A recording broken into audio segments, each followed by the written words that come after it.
मित्रों नमस्कार और आप सब मित्रों को भी हार्दिक नमस्कार।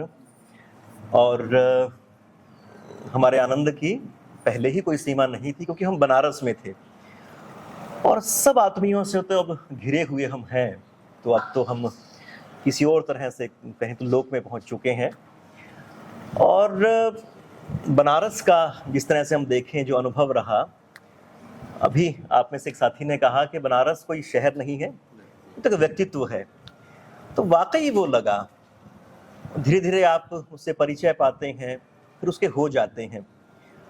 और जब लोग यहाँ से जाते भी होंगे तो किन्हीं अंशों में बनारस को अपने भीतर धारण करते होंगे। तो हम भी यही कामना करते हैं कि बनारस का जो हमारा प्रवास रहा, भीतर बहुत कुछ जो हमें समेटने का यहाँ पर अवसर मिला, वो हमारे व्यक्तित्व का अविभाज्य हिस्सा रहे। और चूंकि आप सब गुरुदेव डॉक्टर हिम्मत सिंह सिन्हा जी को सुनते रहे और लगातार आप सबकी टिप्पणियां ईमेल्स आती रही, उनमें से बहुत सारी टिप्पणियां, बहुत सारी ईमेल्स आती थी जिनका हम जवाब नहीं दे पाते थे, क्योंकि ये होता था कि अब स्कूल जाएं, फिर घर के ये काम कर लें, फिर एडिट कर लें, फिर उसको डाल लें, तो प्रॉपर वो जस्टिफाई कभी हो नहीं पाया। उसके लिए एक मन में ग्लानि तो रहती थी। तो फिर भी ये था कि काम हो रहा है, काम महत्वपूर्ण है और आज सबसे मिलने तक का अवसर है। और सशरीर तो गुरुजी नहीं है, पर मुझे लगता है कि वो सर्वत्र एक तरह से व्याप्त हैं। तो आज सब मित्रों से यहाँ मिलना, यानी कि BHU में और विश्वनाथ जी के मंदिर में हम यहाँ बैठे हैं, तो सबने यहाँ पर मिलने का सोचा और सबके सब यहाँ पर एकत्र हैं। तो आइए सबका स्वागत करते हैं और सबसे मिलते हैं। प्रणाम। तो अपनी बातचीत की शुरुआत कहाँ से करें? मुझे लगता है आपसे हम शुरू करते हैं।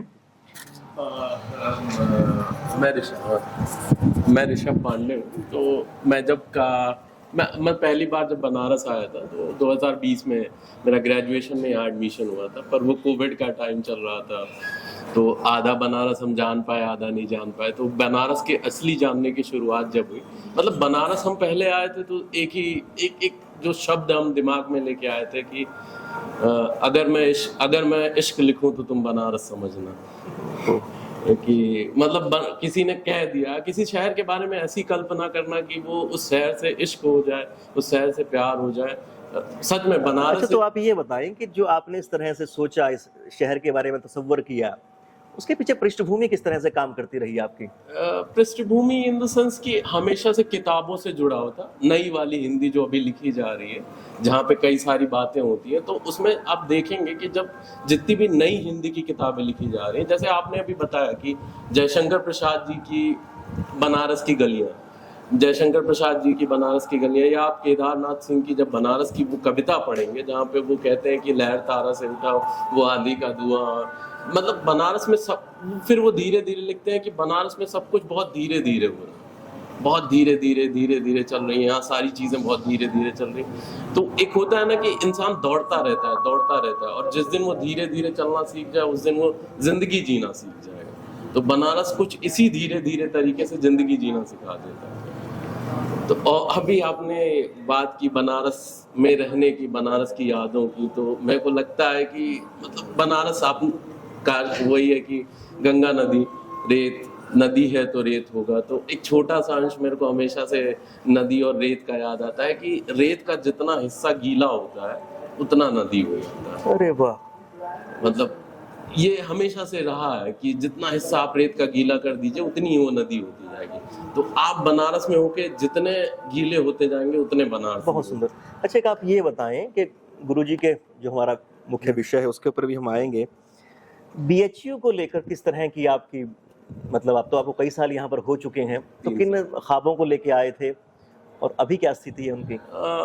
BHU जब आए थे, मतलब जैसे और भी कई सारी यूनिवर्सिटीज हैं बड़ी बड़ी, जैसे JNU दिल्ली है, बनारस हिंदू यूनिवर्सिटी, और भी कई सारी यूनिवर्सिटी है, पर BHU जो है सच में BHU और यूनिवर्सिटीज के कंपैरिजन, जैसे आप अभी बात कर रहे हैं BHU के बारे में, तो BHU की जब इस्टेब्लिशमेंट हुई थी 1916 में, तो 1916 में जब इस्टेब्लिशमेंट हुई थी तो एक भावना के साथ हुई थी कि जहाँ सारी यूनिवर्सिटीज कहीं ना कहीं इंग्लिश लैंग्वेज, इंग्लिश लिटरेचर और इंग्लिश एजुकेशन सिस्टम को फॉलो कर रही थी, वहाँ एक ऐसी यूनिवर्सिटी खड़ी होती है जिसने भारतीय परंपराओं, भारतीय मूल्यों और भारतीय संस्कृति और सभ्यता को बचाए रखने की जिम्मेदारी रखी। तो बीएचयू आने का ये है कि हम मतलब अभी तक जिस स्थिति में थे, अभी हम आज़ादी के 75 साल पूरे करने वाले हैं, पूरे कर चुके हैं।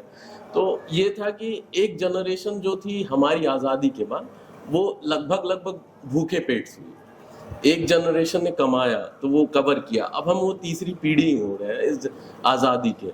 तो यानी अब हम वो वही है कि भूखे पेट आप कैसे भजन कर सकते हैं, भूखे पेट आप अपनी सभ्यता को बचा भी कैसे सकते हैं। तो अब ये स्थिति आ गई कि हमारे पेट भरे हैं, कम से कम अब हमें ये जिम्मेदारी उठानी होगी कि हम अपनी सभ्यताओं को बचाएं, संस्कृति को बचाएं। तो मुझे लगता है कि बीएचयू आने का जो पहला उद्देश्य यही था कि सभ्यताओं से जुड़ना, अपनी संस्कृति से जुड़ना, अपने कल्चर से जुड़ना, अपने मूल्यों को पहचानना कि हम कहाँ से थे, हमारे मूल्य क्या थे, किन किन सारी। और आप देखेंगे कि मूल्य हमेशा से जो थे, जो रहे हैं, उनको तय ही धर्म ने किया। तो काशी, धर्म, बीएचयू, संस्कृति एक साथ मिलके और फिर एक नए फॉर्मेशन को क्रिएट करते हैं जहाँ से भारतीयों मतलब वो होता है ना कि भारतीय सभ्यता की एक नींव जो कहीं ना कहीं हमसे खो गई थी, वो फिर से उठने को तैयार। अच्छा, आपने इतनी सारी चीज़ों का जिक्र किया और आपने कहा कि फिर वहाँ से एक भारतीयता की परिकल्पना जगती है, अपने आधारों का पता चलता है। और इन्हीं सब चीज़ों के बीच में फिर आप गुरुदेव डॉक्टर हिम्मत सिंह सिन्हा जी को पाते हैं। तो इन पूरी चीज़ों के बीच में उनको आप कैसे देखते हैं, कैसे आपके वो इतना अंदर ही अंदर बसते चले गए? एक्चुअली क्या है कि जब मैंने भारत के बारे में जानना शुरू किया, तो मैंने भारत के विचारकों, जो विचारक रहे भारत के, उनके बारे में जानना शुरू किया कि इनके क्या विचार रहे, इन्होंने इस चीज़ पे क्या कहे। और देखिए, आप कई सारी रूढ़ियाँ हमारे यहाँ ऐसी बनी रही, कई सारी मतलब जैसे मैंने जो डॉक्टर जी का पहले गुरु जी का पहला वीडियो देखा था, वो ये था कि हमने सुना था कि 33 कोटि देवता है हमारे पास, तो 33 करोड़ है। तो वो पहला वीडियो जो मैंने उनका देखा था, वो ये कहते हैं कि वो 33 कोटि 33 करोड़ नहीं होते, 33 प्रकार होते हैं, जहाँ वो गिनाते हैं कि कैसे वो 10 रुद्र होते हैं, 11 सूर्य और ये सारी चीज़ें। तो हमें ये लगता है कि जो चीज़ हमसे मिस हो रही है, जो हमें मिस इन्फॉर्मेशन के तरीके से दी जा रही है कि 33 कोटि का मतलब 33 करोड़ होता है, वो एक गैप जो है, जो हमें नहीं बताने वाला कोई था, कि वो उन्होंने फिल किया। दूसरा, उन्होंने भारत के जो चिंतक थे, उन्होंने उन सारे चिंतकों को बहुत ढंग से, जैसे अभी आप मिलके भी आए, शायद कृष्णमूर्ति आश्रम आप गए थे, तो मैंने कृष्णमूर्ति जी के भी बारे में उन्हीं से जाना है, गुरु जी से। फिर आप हमारे यहाँ ओशो के भी कई सारे फॉलोअर्स रहे, तो मेरे को लगता है कि जैसे गुरु जी की मैंने ओशो पे भी कई सारी वीडियोस देखी हैं, जहाँ पे वो जिक्र करते हैं कि वो ओशो से मिलना चाहते थे, और वो लीडिंग मेंबर थे कि जब ओशो कुरुक्षेत्र में आ रहे थे, पर वो किन्हीं कारणों बस ये सारी चीज़ें, तो वो वहाँ से जिक्र कर, मतलब उनको देख के, उनको सुन के, उनको पढ़ के ये लगता है कि हमेशा से एक व्यक्ति गलत हो सकता है, पर उस व्यक्ति के विचार कभी गलत नहीं हो सकते। गुरु जी को पढ़ के, ये जान के, गुरु जी को सुन के ये लगा कि विचार नहीं गलत हो सकते, व्यक्ति के गलत सही होने की संभावनाएं हो सकती है। जी बिल्कुल। तो यहाँ से गुरु जी का इंटरेक्शन हुआ, फिर वहां से ये स्टार्ट हुआ कि कई सारे जो भ्रम हैं हमारे, मतलब हम मिसगाइडेड तरीके से, वो मिस इन्फॉर्मेशन हमारे पास क्रिएट होती है। जैसे बहुत सारी चीजें हमें अनुवाद के रूप में मिली, बहुत सारी चीजें हमें अनुवाद, क्योंकि हम डायरेक्ट वो रहे नहीं, डिसाइपल्स रहे नहीं संस्कृत के, तो हमें अनुवाद, और अनुवाद के साथ एक बड़ा वो क्या कहते हैं, दोष भी होता है कि जो अनुवाद करता है वो अपने हिसाब से चीजों को उसमें डाल देता है। तो गुरुजी ने वो चीज तोड़ दी, मतलब कि अनुवाद जो है उसका परफेक्टली अनुवाद किया, बिना किसी गलत, मतलब अपनी तरफ से कुछ जोड़े। तो वो एक चीज रही उनके लिए, मतलब उसके कि वो सही चीजें पहुंचाई गई। बिल्कुल, सच में ऐसा ही हम जितना भी थोड़ा बहुत हम गुरुजी के पास बैठ के सीख पाए, अब आप तो अध्ययनशील व्यक्ति हैं, गुरुजी के पास ही बैठना नसीब हुआ, उसके ज़्यादा तो जितने ख्वाहिश थी वैसा नहीं पढ़ पाए। तो उसमें खैर इतना ही समझ में आया कि जिस तरह से हर युग में एक युगानुरूप अभिव्यक्ति की आवश्यकता होती है, सब कुछ दर्ज है कहीं ना कहीं। उन सब चीजों को युगानुरूप बना के जो व्याख्यायित कर दे, अगर हम कहें कि यहाँ पर कबीर की धरती है, यहाँ पर रविदास जी की धरती है, यहाँ पर बुद्ध का भी संदेश आता है, तो वो बहुत बार चीजें लगती हैं कि एक दूसरे के विरोधी सी जान पड़ती हैं। ऐसा कुछ है नहीं, वो युग के अनुरूप वो अभिव्यक्ति पा जाती है। तो गुरुजी ने भी शायद वही काम किया कि उन सारे ज्ञान के अलग अलग क्षेत्रों को जोड़ते हुए एक सूत्र में, एक ज्योति के रूप में पिरोकर हमारे सामने रख दिया। और जो हम अनुभव कर पाए गुरुजी से मिलकर, वो ऐसा रहा कि उनका ज्ञान थोथा ज्ञान भी नहीं था, उसमें एक चेतना थी। ऐसा लगता था कि उसके पीछे कुछ सांस्कृतिक उनका संकल्प है, वो कुछ किसी को ठाना चाहते हैं। तो तभी शायद वो, हम भी जब गुरुजी के पास बैठते थे तो कैसे भी हारे थके कैसे भी जाएं, जब वहां से पर लौट के आते थे दूसरे व्यक्ति होते थे। तो ये कहीं ना कहीं शायद दूर तक जाती होगी। अब हम आपसे चाहते हैं कि और बात कर लें कहीं, क्योंकि सूरज का डर है हमें कि शाम हो गई तो फिर बात रह जाएगी। आप प्लीज बताएं। मेरा नाम प्रदीप कुमार है, मैं यहाँ LLB लास्ट ईयर का छात्र हूँ। यहाँ से BA करने के बाद जब लास्ट ईयर में था तो लॉकडाउन लग गया था। उसके बाद मैं घर जाना हुआ, तो ये हुआ कि LLB में एडमिशन हुआ। दर्शन हमसे थोड़ा थोड़ा छूटने लगा था, थोड़ा थोड़ा। फिर जो लगाव और जो जीवन जीने की पद्धति, एक तरह से मान लीजिए चेतना एक तरह से आई दर्शन से, जिससे पता चला कि मैंने जीवन का उद्देश्य क्या होना चाहिए।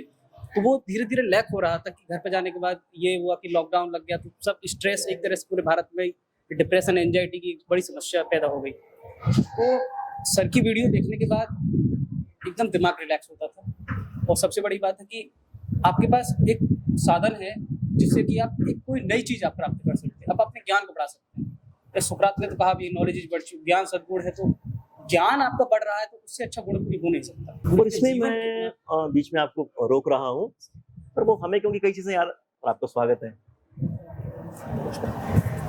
तो जो मुझे ध्यान पड़ता है कई चीजें, मुझे लगता है कि बहुत सारी चीजें बताने की कोशिश करते हैं, रह जाती हैं। साक्षात सबके सब बैठे हैं तो बतिया सकते हैं। वो यही है कि वो जो शेर गुरुजी पढ़ते थे कि तरदामनी पे शेख हमारी ना जाइयो, दामन निचोड़ दे तो फरिश्ते वजू करे, तो वाकई उनका अपना जीवन दर्शन ये रहा। अब आप ये देखिए कि यूनिवर्सिटी के फिलोसफी डिपार्टमेंट के HOD रिटायर्ड हैं, बड़े अच्छे अच्छे लोगों से उनका परिचय है।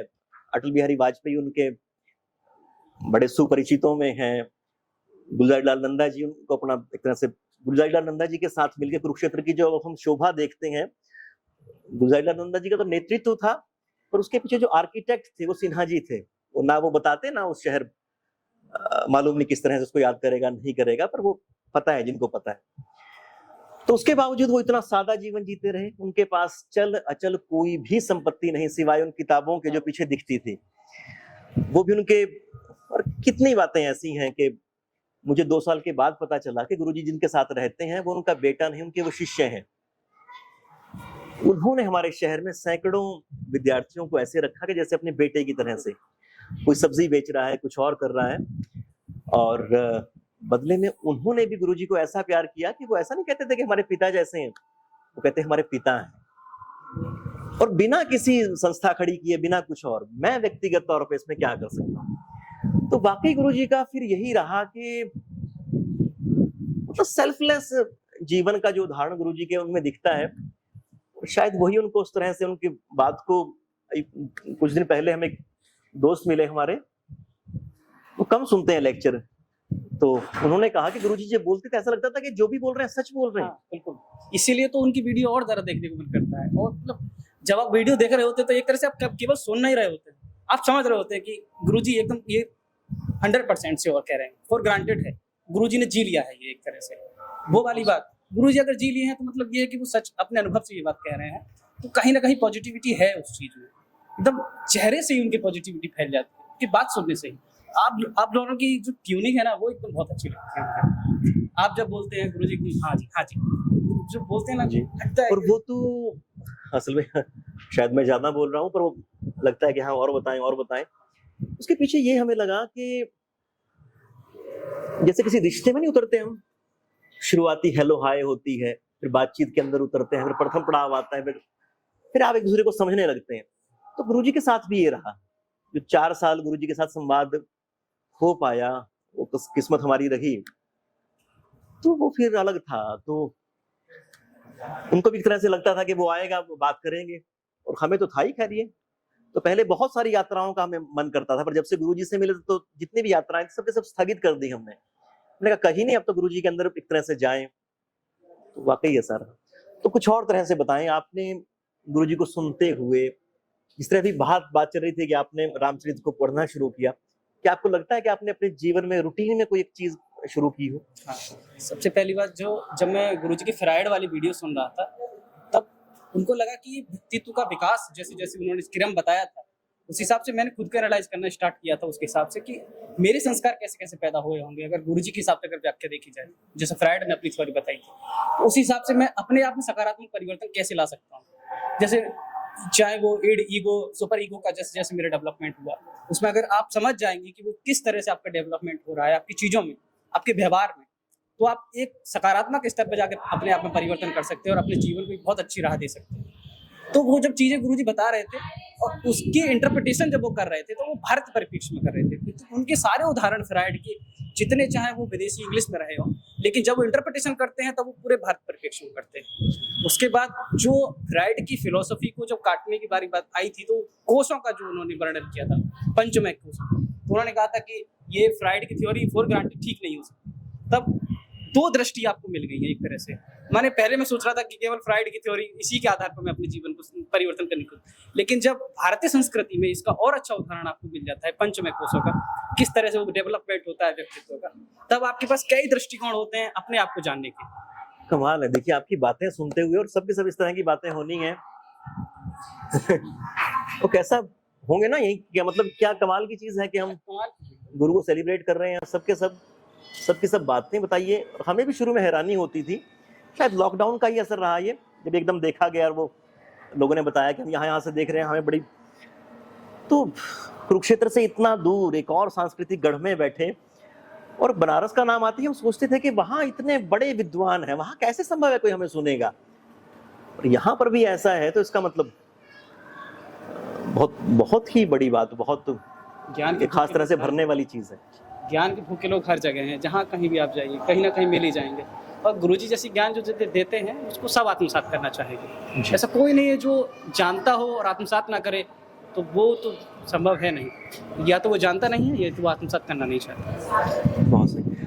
आपसे एक बार बात कर लेते हैं, मुझे लगता है एक बार हम चक्कर पूरा कर लें, उसके बाद फिर एक और राउंड में सबसे बात, एक खुली बातचीत कर लें फिर उसके। मेरा नाम अवनीश विश्वकर्मा है, मैं वाराणसी से ही हूँ, और यहाँ मैं आया हूँ सिर्फ आपसे मिलने, इसलिए मैं गुरुजी से मिल नहीं पाया। मुझे बहुत इच्छा थी कि कुरुक्षेत्र जाऊँगा, एक बार आपसे मिल करके फिर गुरुजी के साक्षात्कार करूँगा, लेकिन वो संभव नहीं हुआ है। वो 3 साल 4 साल से इच्छा रह गई, बस सोचते रह गए कि हम पहुँचेंगे, और वो हम कर नहीं पाए। बस आज किसी भी हाल में आपके सामने पहुँचे, तो हम आपको छवि नहीं मानकर, आपको सिर्फ एक गुरु मानकर हम आपके सामने आज बैठे हैं, और हमें बहुत दुख हो रहा है कि आज हमारे सामने गुरुजी नहीं है, लेकिन आप हैं तो हमें उस चीज़ की बहुत खुशी भी है। और गुरुजी का जो जीवन में मेरे एक तरह से कह लीजिए कि आप वहाँ बैठते थे, आप वहाँ समझा रहे थे, दिखा रहे थे, बता रहे थे, वो सारी चीज़ें मैं प्रैक्टिकली अपनी लाइफ में फील कर रहा था। उनके हर एक वर्ड्स को, जो चीज़ें वो दिखाते थे, समझाते थे, बताते थे कि दर्शन शास्त्र कैसा है, तंत्र कैसा है, और रामचरितमानस के बारे में उन्होंने इतना अच्छा खासा बताया, वो हमने देखा। मतलब जब वो बोलते हैं ना, तो एक आँख बंद हो जाती है, आँख खुली हो, एक मूवी चलने लगती है वहाँ। वो उस तरीके से एक लयबद्ध कर देते हैं, और कहीं अटकना नहीं, एकदम फ्लो में वो सब कुछ समझाना। अभी एक हमारे परिचित हैं, उन्होंने बताया कि जब वो आरती करते हैं तो कई बार वो आरती करते हुए गुरुजी लेक्चर चला देते थे, पर गुरुजी को वो तिलक लगा देते थे। जब वो बाकी भगवान को बाकी पूजा में तिलक लगा रहे हैं, तो उनको भी चलते हुए मोबाइल को तिलक लगा देते थे। तो सच में इस तरह का, ये असल में वही बात है जो शायद आपने कही कि जो ज्ञान की हम सबके भीतर पिपासा है, वो ढूंढती रहती है लगातार, और जब उसको मिल जाए वो स्तर उस तरह का, आदमी अपने आप को उड़ेल देता है, उसमें चला जाता है एक तरह से। और उनके ज़रिए बहुत सारे चीज़ों को अनुभव करने का मौका मिला, जैसे कि आध्यात्म को अनुभव करने का एक अलग नज़रिया मिल गया, किस तरीके से आध्यात्म में हम जाएं, किस तरीके से शिव के दर्शन करें, किस तरीके से देवी के दर्शन करें। उनकी एक वीडियो हमें याद है जिसमें उनकी खुद की तंत्र साधना की बात की थी उन्होंने, कमरे बंद करके उन्होंने अपनी साधना को, वहाँ पे उनके साथ कुछ घटना भी घटी थी तो वो सब बता रहे थे, तो वो चीज़ें खुद एहसास हो रही थी, मेरे रोंगटे काँप रहे थे, वहाँ मुझे डर लग रहा था कि क्या हो रहा है वहाँ पे। फिर एक काली का स्वरूप उन्होंने बताया था, वो प्रचंड रूप और सौम्य रूप, वो दोनों स्वरूप देखा। भैरव कैसे है, हनुमान कैसे हैं सामने, योगिनियों के बारे में इतने अच्छे से बताया, योगिनियों के बारे में कुछ नहीं जानता था। अब एक चीज़ और है कि जिस चीज़ की आप अभिलाषा रखिए ना, वो चीज़ अपने समय के साथ प्रकट होने लगती है। पहले आध्यात्मिक नहीं था, इस शहर ने धीरे धीरे मुझे आध्यात्मिक बना दिया। और समय के साथ साथ एक छोटी सी वीडियो मैंने गुरुजी की देखी थी, मुझे याद भी नहीं, उसके बाद मैंने इतनी वीडियो देख तक की, मतलब मुझे लगता है कि गुरुजी की कोई ऐसी वीडियो नहीं है जो मैंने ना देखी है। आज लगता है कि अगर गुरुजी होते ना तो शायद उनके साथ में चला भी जाता। सच में आपकी तो बातें ऐसी हैं कि एकदम आवाज़ में से स्पष्ट आता है कि वो वास्तव में भीतर में किस तरह के भाव चल रहे हैं। और यही है कि हम सब के सब जैसे अलग अलग लोग हैं, अलग अलग पृष्ठभूमियों के लोग हैं, कोई कहीं पढ़ा रहा है, कोई पढ़ रहा है, किसी का ये विषय, किसी का वो विषय, तो सब के सब एक ही चेतना में आबद्ध हैं। तो वही चेतना, वही कहीं ना कहीं इनलाइटनमेंट, और इनलाइटनमेंट के बजाय वो किस तरह से आदर्शों का एक समुच्चय है, वो जो कहा जा रहा है वो भीतर घटित हो रहा है व्यवहार में, तो उस तरह की चीज़ें रहती होंगी। और आइए आपसे थोड़ा सा बात कर लेते हैं। मैं विशाल हूँ और मैंने IIT रुड़की से बीटेक किया मैकेनिकल इंजीनियरिंग में 2007 बैच में। उसके बाद कॉरपोरेट की दौड़ में जैसा बड़ों का सपना होता है कि ये जॉब, इसके बाद ये सैलरी, तो उसी लाइन पे चला गया। करते करते करते अडोब में जॉब कर रहा था मैं। अडोब से जॉब करते करते मेरे को थोड़ा बनारस का ही रहने वाला हूँ, यही बॉर्न एंड ब्रॉट अप, यहीं से पढ़ाई यहीं से की थी, तो एक मोह वापस होने लग गया, कभी ना कभी बनारस चलना है। तो मैंने जॉब के साथ ही कुछ अपना काम करना शुरू कर दिया था। तो कोविड के समय शुरू किया था। कोविड के समय ऐसा हुआ था कि क्योंकि सब कोई घर में आ गए थे, घर में खुद की भी कुछ फिजिकल फिटनेस पे कुछ काम नहीं हो पा रहा था, जॉब वैसे ही चल रही थी 100% प्रेशर के साथ कि काम तो पूरा चल रहा है और बाकी सब बंद है, जैसा सबने अनुभव किया होगा। तो हम लोगों ने अपने घर में, हस्बैंड वाइफ वहाँ दिल्ली में थे, तो योगा क्लासेस यूट्यूब से देख के करनी शुरू की थी। तो पहले 1-2 दिन की, फिर बोर हो गए, तो फिर तीसरे दिन दूसरी क्लास ढूंढी। तो देखा, ऐसा लगा कि 1 घंटा तो समय मिलता है, वो सवेरे 9:30 से ऑफिस शुरू हो जाता है, वो 7 से 9 के बीच में आप सब कुछ करते हो अपने हेल्थ के लिए, खुद को मोटिवेट करने के लिए। तो देखा आधी घंटा ढूंढने में लग जा रहा है YouTube classes, yoga classes YouTube पे ढूंढने के लिए। और कहीं ना कहीं अपने अंदर ये था कि कभी कुछ अपना शुरू करना है, बनारस जाना है, बनारस से ही बिजनेस करेंगे, वापस आके काशी में सेटल होंगे। तो ये आइडिया आया कि भैया ये तो एक बहुत बड़ा गैप है, जैसे मैं ढूंढ रहा हूँ, मुझे समय लग रहा है, और भी लोगों को लग रहा होगा। तो फिर बात करनी शुरू कर दी कि इसके अराउंड कुछ करते हैं, और इसी ने आगे चल के योग फॉर लाइफ करके वेंचर है हम लोग का, उसका शेप लिया।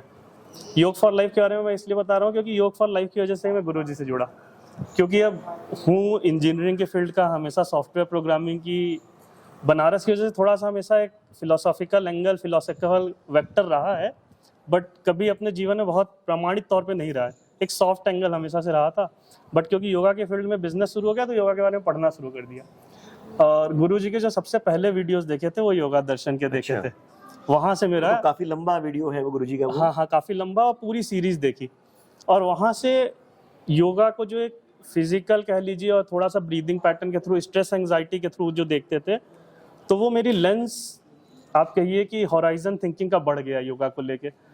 गुरुजी के वीडियोस को देख के समझ में आया कि योगा को क्यों कहा जाता है। बोलने का हम लोग बहुत कुछ बोलते हैं, मतलब मैं भी अपनी स्टार्टअप की बात करता हूँ तो ये लाइन सबसे ज़्यादा फेंकता हूँ, yoga is a way of living, it is not an exercise, it is not a breathing pattern, it is a way of living.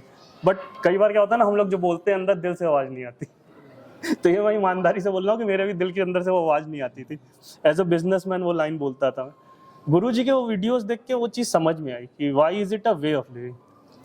फिर योगा का थोड़ा एक डीपर अंडरस्टैंडिंग होना शुरू हुआ, और फिर उसके बाद तो फिर जो वीडियोस आते रहे, ज्ञान की गंगा बह रही थी, जो जो मिला समझ में आया ग्रहण करते रहे। जैसा कि मैंने आपसे बोला, जीवन में सबसे बड़ा परिवर्तन गुरुजी के साथ ये आया कि गुरुजी बहुत कुछ समझाते हैं, वेस्टर्न फिलॉसफी भी, जैसे आप बोल रहे थे, जर्मन फिलोसोफर्स को भी समझाया, इंडियन फिलॉसफी समझाई, सब कुछ समझा रहे थे। बट जब भी वो रामचरितमानस की बात करते थे ना, तो मेरा को बड़ा ऐसा लगता था कि इतना ज्ञानी आदमी रामचरितमानस पढ़ रहा है और मेरे घर में ऐसे ही रखी हुई है। ना मेरी मम्मी पढ़ती हैं, ना मेरी बुआ पढ़ती हैं। कभी कभी सुंदरकांड की हम लोग एक साथ बैठ के 20 लोग वो पढ़ लेते हैं, जिस दिन उस दिन उसका मतलब भी नहीं समझते हैं, क्योंकि स्पीड में पढ़ रहे होते हैं, 1 घंटे में ख़त्म करना होता है। तो रामचरित का जीवन में, खुद के जीवन में हम उसको लेके आएंगे जीवन में। तो बस 2-2 छंद करके रामचरितमानस का डेली पढ़ना शुरू कर दिया। और अगेन लाइफ की अंडरस्टैंडिंग में बहुत छोटे छोटे चेंज है। और रामचरितमानस को समझने में भी ना, मैं कहता हूँ कि अगर गुरुजी के वीडियो नहीं देख रहा होता ना, तो रामचरितमानस की जो मेरी समझ है वो भी शायद और छोटी होती, आज भी छोटी ही होगी, बट और छोटी होती। उसका मैं एक छोटा सा उदाहरण दूंगा। आज एक बड़ा मेरे लिए ना बहुत, ये कहिए कि विस्मयकारी दिन है। मैं आपसे बाहर यही बात कह रहा था कि पिछले 1 साल से 2-2 छंद पढ़ रहा हूँ। कल ही रामचरितमानस का पहली बार सारे पाठ खत्म हुए हैं। वाह। और आज आपसे मिलन हुआ है, तो मेरे लिए तो ये मतलब आप समझ रहे हैं ना, बहुत ही अद्भुत कि आपको बता पा रहा हूँ जहाँ से मेरे लिए वो गंगा शुरू हुई थी। वाह, है तो ना? बहुत सुंदर है। हाँ। और हमने भी जब घूमे सबके साथ, मलय सर के साथ में ही, और जब बताया गया कि तुलसी जी का ये जगह है जहाँ उन्होंने रामचरित को लिखा। तो हमारा भी एकदम वही हाल, गुरुजी की इतनी याद आए कि गुरुजी जो चीज इतनी बार बताते रहे वो यहाँ उसका वो रचना स्थल रहा है। तो वाकई ऐसा रहा। और कितनी सारी ऐसी बातें हैं गुरुजी की, जैसे अभी एक वो सीता विवाह का वो प्रसंग सुनाते हैं, और मतलब कितनी तरह से वो कहते हैं, मतलब उसकी 3-4 व्याख्याएं देके वो कहते हैं कि सीता राम का विवाह एक तरह से भक्ति और भगवान का मिलन है, और फिर उसको वो प्रकृति और पुरुष की तरफ वो ले जाते हैं। तो क्या वो, और दूसरा एक वो बताते हैं कि वो भगवान राम गए हुए हैं, शादी का सब कुछ चल रहा है, और फिर वो औरतें जो हैं वो सीठने बोलते हैं, हमारी तरफ गालियां दे रही हैं, और गुस्सा आ जाता है लक्ष्मण जी को। फिर वो कृष्ण भगवान राम कहते हैं कि भाई हम यहाँ रिश्ता जोड़ने आए हैं, तोड़ने आए हैं। अगर रिश्ता जोड़ के रखना है तो गालियां भी खानी पड़ेंगी। सही बात। उन्होंने कहा कि अगर एक भी पॉलिटिकल पार्टी में एक भी आदमी ऐसा हो जो सबकी गालियां खा सके, वो पॉलिटिकल पार्टी कभी नहीं टूटेगी। तो ये जो वो प्रैक्टिकल चीजें उठा लेते थे कहाँ से, और वाकई गुरुजी का अपने जीवन में ये रहा। मतलब लोग बताते हैं कि मालूम नहीं कितने तो उन्होंने टूटते हुए घर बचाए। उनको मेडिएटर के तौर पे बुला लेते थे, हस्बैंड वाइफ में कोई दिक्कत है तो जहाँ पे फिर गुरुजी समझाने पहुंच गए, फिर वो रिश्ता कभी नहीं टूटा, सबको जोड़ के रखा। कितने लोग कहते रहे कि गुरुजी आप आश्रम में आए, आप यहाँ रहे वहाँ रहे, नहीं मैं परिवार में ही रहूंगा। उन्होंने आदर्श स्थापित किया किस तरह से वो बिल्कुल वो, और राम को तो वो भारतीय संस्कृति के नायक के रूप में ही मानते थे, भगवान राम को लेके ही।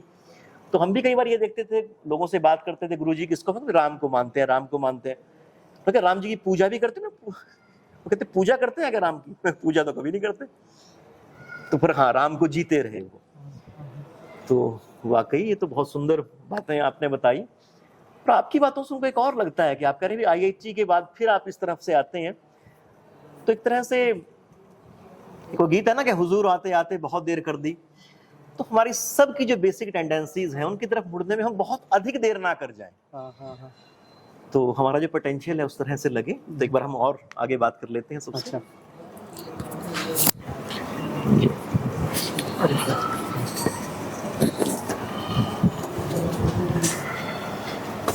और भले सर प्रणाम। सर प्रणाम कर रहे हैं आपको। सबसे आवश्यक ये है कि हम विकास सर के प्रति आभार व्यक्त करें, क्योंकि हम इनको देखते रहे दूर से और इनके में अपनी छवि देखते रहे। जैसे हमको जो पूछना होता था वो सर पूछ लेते थे। तो आज आपको देखकर, आपके निकट आकर के इतनी प्रसन्नता है, और ये अपना पूरा परिवार जो है ये अदृश्य रूप से जो जुड़ा हुआ था, सामने साक्षात देखकर जो खुशी हो रही है, इसका जो श्रेय है सर आपको ही है। और परम श्रद्धेय गुरु जी जो है, जो हम लोगों के मतलब मार्गदर्शक रहे, और इतने महान व्यक्तित्व के धनी, और इतने सरल ढंग से जिस तरह से वो विषय प्रतिपादित करते रहे, ये सुनना उनको ये एक विशेष अवसर था, एक बहुत दुर्लभ सी बात थी। बात यह है सर, कोविड काल में जो एक अवसर मिला उसमें 2 काम थे सर। एक अपने लिए कुछ खोजना, कुछ करना, उस अवसर का लाभ उठाना, और दूसरा एक चीज़ और जो था वो ये था, औरों को भी जोड़ना। तो हमको चाहिए था एक ऐसा चीज़ जिससे हम खुद लाभान्वित हों और वो कुछ इतना अच्छा हो कि सबको जोड़ भी ले। अब सबका मतलब कि जो मेरे बहुत खास हैं, जो मेरी बात को समझ सकते हैं, उनको भी अच्छा लगे। जो बहुत दूर हैं, सरल हैं, जिनको अभी परिचय भी नहीं है और उनको भी हम कुछ कहना चाहते हैं उन चीज़ों के बारे में, तो वो भी कैसे भी जुड़ सके। उसका जो एक समाधान मिला वो गुरु जी के रूप में मिला, जो एक ऐसे निर्मल व्यक्तित्व उनका सामने उभरता था, सामने दिखा उस वीडियो में कि जैसे हमारे नाना, हमारे दादा, हमारे जिस बैठ के बता रहे हैं, और वो जो निकटता थी उसका, और जो उसमें जो उनका जो कहना होता था वो हमें इस तरह से बात देता था कि जैसे हम कहीं अविश्वास 100% विश्वास, धैर्य और पूरे मतलब लगन से उनकी बात सुनते थे। आत्मसात अपने आप हो ही रहा था। ये निश्चित बात है, जितने द क्वेस्ट चैनल के अलावा और भी हमने बहुत जगह चीज़ों को देखा, लेकिन द क्वेस्ट चैनल की जो ये विशेषता थी, ये सबसे अधिक प्रभावित की, अद्वितीय थी, और वो आज भी है। और ये बहुत प्रसन्नता की बात है कि सारे रिकॉर्डिंग्स जो है गुरु जी के आपके मतलब बहुत ही मतलब ईश्वरीय कृपा हुई कि आप प्रेरणा मिली कि आपने ये कार्य किया। ये एक ऐतिहासिक कार्य हो गया। हम लोगों का सौभाग्य और होता है, जैसा कि मेरा मन था कि गुरु जी यहाँ आते तो उनका दर्शन हम लोग किए होते, ये मेरे मन में था। लेकिन चलिए, हम लोग आज उनको श्रद्धांजलि स्वरूप स्मरण करते हैं। ठीक, और ऐसे उनका और भी जो उनका जो दिया हुआ प्रवचन है, ज्ञान है, उसको बार बार सुनते रहेंगे। वो प्रवचन नहीं देते थे, वो जो है सरस बात, बहुत सरल ढंग से बातों करते थे। और एक बात और हम सब जरूर कहेंगे कि जैसे हम जितने लोगों से पढ़ते रहे, जो लोग अभी हैं, जो नहीं भी हैं, उनमें सबसे वरिष्ठ, सबसे अधिक उम्र के वो अपने प्रोफेसर डॉक्टर हिम्मत सिंह सिन्हा गुरु जी जो थे, वही रहे, जो अभी कुछ समय पहले ही जो देह से मुक्त हुए। तो एक बहुत बड़ी चीज़ ये हुई कि उनके बताए हुए जो भी विषय वस्तु थे, उसको वरिष्ठतम लोगों ने भी, जो हमें पूर्व में जितने भी ज्ञात थे, सबके लिए उपयोगी हुआ और सबको मान्य हुआ। और एक बहुत बड़ा क्षेत्र जो था, जैसे कि सुनने वालों का, उसमें गुरु जी ने जो कार्य किया सबसे बड़ा वो ये है, जो उनका स्थायी रहेगा। उन्होंने बहुत ही कठिन और बहुत ही दुर्लभ विषयों को भी एकदम सहज तरीके से समझा पाने में, समझ पाने में जो हो सकता था वो कार्य उन्होंने कर दिया। मतलब दर्शन शास्त्र क्या है, लोगों को मन बहुत सारी कल्पना होती है, लेकिन हम कह सकते हैं कि गुरु जी वाला वीडियो हम जब उनको बताए, सुनाए, तो उनको वो चीज़ें समझ में आ गई और उससे जुड़ गए। और इससे ज़्यादा क्या चाहिए। उनका अनुभव जो था वो बहुत ही विशिष्ट अनुभव था, और जो उनकी जो बताने की शैली थी वो सबसे प्रभावपूर्ण थी। सबको अब हम कह नहीं सकते, मेरी वाणी क्षमता कम है, लेकिन गुरु जी का स्मरण करते हुए हम बहुत आनंदित हैं। और मलय सर का भी जैसा नाम है, ठीक वैसा ही स्वभाव है, उससे भी अधिक शीतल है, उससे भी अधिक समावेशी हैं। और अगर आप के साथ कोई रह लें तो एक तरह से आप में खोकर रह जाएं। और यहाँ BHU में बहुत सारे जो देखने वाले हमारे साथी हैं, उन तक ये बात पहुँच पाई, तो उसका भी बहुत हद तक श्रेय मलय सर को जाता है। और बहुत सारी बातें हैं जो आपसे हमें भी जाननी है, तो फिलहाल आइए आपसे एक बार बात कर लेते हैं। ये आप इसको लगा लें जेब पे।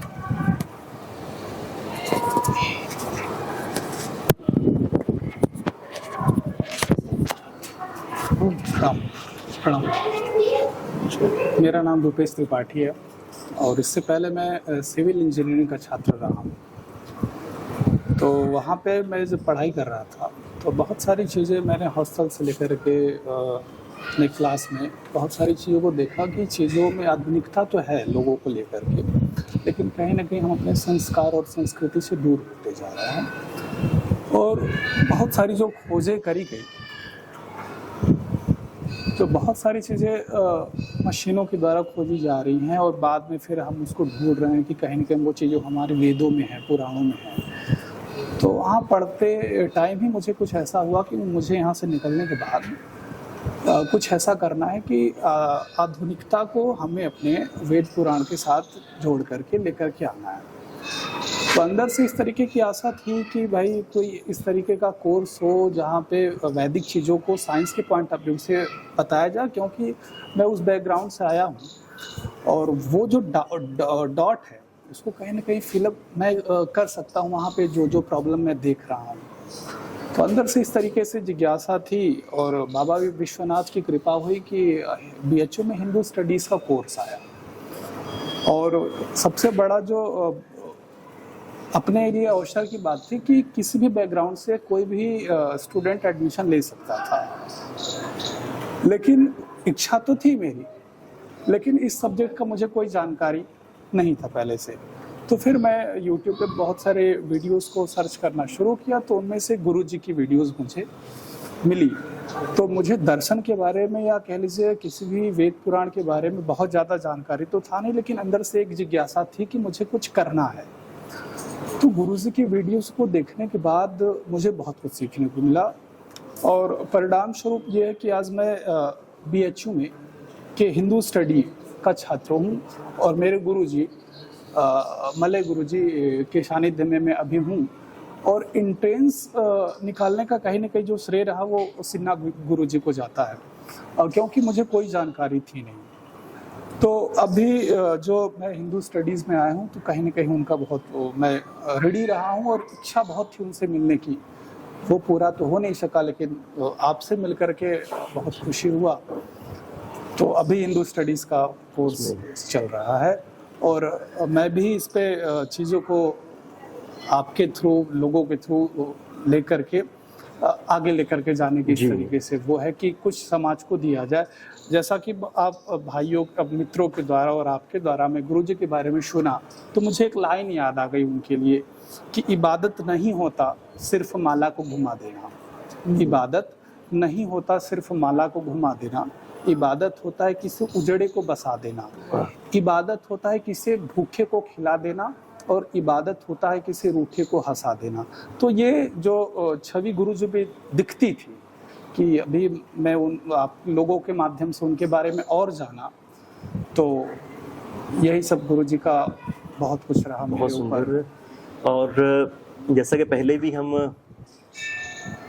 कई बार बताया, फिर से वो बातें आ जाती है, हमने साथियों के साथ सबके साथ चर्चा भी उसकी की। गुरुजी का तो हम जैसे ज्ञान है, वो कई चीजें जानते थे, तो उसमें कि ये था कि ज्ञान के अलावा एक वो स्वयं व्यक्तित्व थे। तो गुरुजी के जो पास रहने का जो लाभ रहा वो ये रहा कि फिर वो आयाम दिखते थे उनके व्यक्तित्व के, और बहुत आराम से समझ में आता था कि बहुत बड़े विद्वान वो हैं और उससे बड़े वो इंसान हैं। हाँ, वो तो है। और वो एक हद तक जाके जो भी उनके पास रहता था वो ये जान लेता था कि ज्ञान उनके व्यक्तित्व का एक अंश है, वो पूरे ज्ञान से वो नहीं आके जाएंगे। तो ऐसा उनका व्यक्तित्व रहा, और इतना सरल, इतना सहज रूप में जिसका वो एक बार उन्होंने हाथ पकड़ लिया, तो कितनी दफे कहते थे, प्लेटो या अरिस्टोटल की बात कहते थे कि दोस्ती का माप पैमाना ये नहीं है कि आपकी इंटेंसिटी कितनी है इमोशंस की। दोस्ती का और आपके पर्सनैलिटी का एक ही मानदंड है, वो ये है कि आपकी लंबाई कितनी है रिश्ते में। क्या आपने 50 साल तक निभाया है दोस्ती को, तो वो आपके व्यक्तित्व को दिखाएगा। और मुझे अपने आप भी लगता था, मैं पहले साइंस का विद्यार्थी रहा, इलेक्ट्रॉनिक साइंस पढ़ी, बड़े मनोयोग से उसको पढ़ते रहे, और फिर ये हुआ कि इसमें पदार्थ विज्ञान है, ये होगा वो होगा। फिर अचानक से एक दिन मन में एक वो आया और लगा कि नहीं, ये वो ज्ञान नहीं जो ज्ञान हमें चाहिए, हमारे साथ आत्मीय नहीं है। फिर एक स्नातक के स्तर पर हमने साइंस वाइंस छोड़ के फिर फिलॉसफी, संस्कृत ये भी पढ़े। तो वहाँ टीचर से हम कहते थे कि आप बताएं, उन्होंने कहा सिलेबस इतना है तो इतना ही जानो। संस्कृत में भी हम कहते थे कि गीता पढ़ाते थे तो कहते थे इतनी ही व्याख्या आएगी पेपर में तो इतना ही जानो।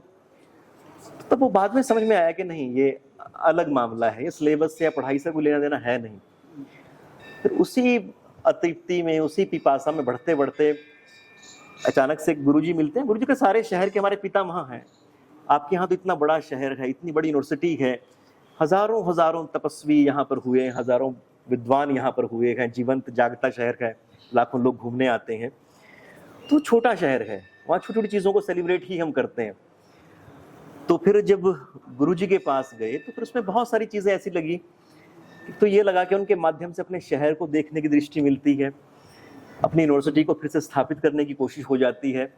और ऐसे बहुत सारे लोग जो आजकल नहीं पढ़ सकते, वो एक कैप्सूल के रूप में चीज़ों को जानना चाहें, एक दृष्टि चाहें, तो वो वहाँ से शायद मिल सके। गुरुजी ने इसमें बड़ी ही मदद की। और गुरुजी अपने आप बहुत दिन तक मतलब अखिल भारतीय विद्यार्थी परिषद के अंदर भी रहे, और आरएसएस की जो विद्या को लेके जो शाखा है उसमें भी वो काम करते रहे। पर इसके साथ में उनको इतने मुस्लिम लोगों ने सुना है, हमारे पास पाकिस्तान से, अफगानिस्तान से ईमेल आती रही। वो मुस्लिम लड़के क्या कहते थे कि हम आके इनके पैर धोना चाहते हैं। एक उनकी ये रिक्वेस्ट रहती थी कि वो हिंदी बोलते हैं तो भी अगर उर्दू में बोल दें तो हमें समझ में आ जाएगा। फिर मैं गुरुजी को कहता था, गुरुजी आपके लिए पाकिस्तान से मैसेज आया है, आप उर्दू में बोल दें। तो वो कई लोग ये भी कहते थे कि आप रामचरित पढ़ाते पढ़ाते बीच में अकबर इलाहाबादी का शेर कहे सुना देते हैं। पर वो उन सारी चीज़ों का ऐसा सार ले आते थे, जो चीज़ें जहाँ से जुड़ती लगती थी उनको एक साथ वो पेश करते थे। और गुरुजी का शायद एक ये भी रहा कि बहुत शुरू में हमें बात लगने लगी थी कि वो अलग हो जाते थे और विषय एक अलग उनकी गति करता था। हम सब के सब थोड़ा सा बोलना शुरू करते हैं और 5 मिनट के अंदर उस विषय को अपने से छोटा कर देते हैं। तो गुरुजी के यहाँ पर विषय एक अलग गति करता था, वो एक अलग रह जाते थे उससे। और एक बार ऐसा ही हुआ, मुझे बात ध्यान आ रही है कि गुरुजी ने एक शेर सुनाया कि भूखे पेटों को देशभक्ति सिखाने वालों, भूख इंसान को गद्दार बना देती। तो किसी व्यक्ति ने कहा कि गुरुजी आप तो ये मार्क्स बोल रहा है, अपने मार्क्स बोल रहा है। तो गुरुजी ने कहा कि हाँ, अभी हम मार्क्स की स्थापना कर रहे हैं तो मार्क्स बोल रहा है, और जब हम उसका खंडन करेंगे तो वो भी उतनी शिद्दत से करेंगे। तो यही था उनका कि अलग अलग प्रकार, असल में ज्ञान ही था वो सामने रख रहे थे एक तरह से। और हम आगे बढ़ते हैं। शारदा जी, आप इसको बाहर ही आप चुन्नी पे लगा लें, दुपट्टे पे, या अपने हाथ में ले लें। शारदा जी, इतना काफी है जी। जैसा कि सर आपने कहा, मेरा नाम आपने बुलाया, शारदा कुसुम नाम है मेरा। और सबसे पहले मैं आपका आभार, बहुत बहुत आभार व्यक्त करना चाहूँगी। आपके माध्यम से ही, आपके चैनल के माध्यम से ही इतने महान व्यक्तित्व, इतने महान दार्शनिक को हम सुन पाए, और उन्हें सुनकर ही नहीं, उनके विषय में भी जो बातें बताई जाती थी उससे भी केवल दर्शन के विद्यार्थी और दर्शन को पढ़ना, दर्शन को समझना, इसके नाते नहीं, जीवन को कैसे जिएं, अपने जीवन के जो मानवीय जो हमारी वैल्यूज़ हैं, जो गुण हैं, उनको हम और कैसे निखारें, इन सब की हमें बहुत शिक्षा मिली। उसको शब्दों में तो हम बोल नहीं सकते। और जो सबसे मुख्य बात थी, कोविड पीरियड में ही हम सब ने शुरू किया, मुझे लगता है कि गुरुजी को सुनना। सबसे पहले मैंने सांख्य दर्शन पर गुरुजी का जो वीडियो था वो मैंने देखा था, उनको सुना था। उनको सुनते ही ये लगा कि दर्शन की जो एक धारणा बनी हुई है ना एकेडमिक्स में, बहुत ही टफ सब्जेक्ट है, आम जीवन से बिल्कुल अलग है। हम अगर दर्शन पढ़ते हैं तो हम जीवन में कुछ कर नहीं पाएंगे, केवल यूपीएससी के लिए स्कोरिंग सब्जेक्ट, बस ये धारणा थी। लेकिन गुरुजी ने जो बताया, गुरुजी को सुनने के बाद ऐसा लगा कि दर्शन पूरी तरह से हमारे जीवन से जुड़ा हुआ है। प्रैक्टिकली हम इसको अनुभव कर सकते हैं। हम अपने लाइफ में, अपने जीवन के समस्याओं को हल करने के लिए दर्शन के जो विभिन्न सिद्धांत हैं उनको अप्लाई कर सकते हैं। तो गुरुजी की सबसे विशेष बात यही थी कि दर्शन को ना बहुत ही सहज सरल करके आम लोगों से जोड़ करके उन्होंने बताया, और इसी वजह से जो मुझे लगता है कि इतना आकर्षण था उनके लेक्चर्स में। हम बनारस में रहते हैं, सही कहा सर आपने, बहुत बड़े बड़े विद्वान हैं हमारे यहाँ, हमारे डिपार्टमेंट से भी बहुत बड़े बड़े विद्वान हुए हैं। हमने सबको सुना है। हमारा सौभाग्य है कि हम ऐसे डिपार्टमेंट से बिलोंग करते हैं जहाँ इतने बड़े बड़े विद्वान रहे हैं, इतने इस यूनिवर्सिटी के इतने बड़े विद्वान हैं। उसके बावजूद भी गुरुजी के लेक्चर्स के लिए ना एक अजीब सा मतलब वो रहता था, इतनी मतलब एक पवित्र विचार, एक पवित्र प्रेरणा उधर खींचे चले जाते थे। कोई भी हम इंतज़ार करते थे कि अब कोई नया वीडियो अपलोड होगा। और इंडियन फिलॉसफी हो, वेस्टर्न फिलॉसफी हो, तो फिलॉसफी तो है अपनी जगह बात थी, उसके बावजूद तंत्र, मनोविज्ञान और जो कुछ भी जिस पर भी गुरुजी बोलते थे ना, लगता था कि उस पर उनका पूर्ण अधिकार है।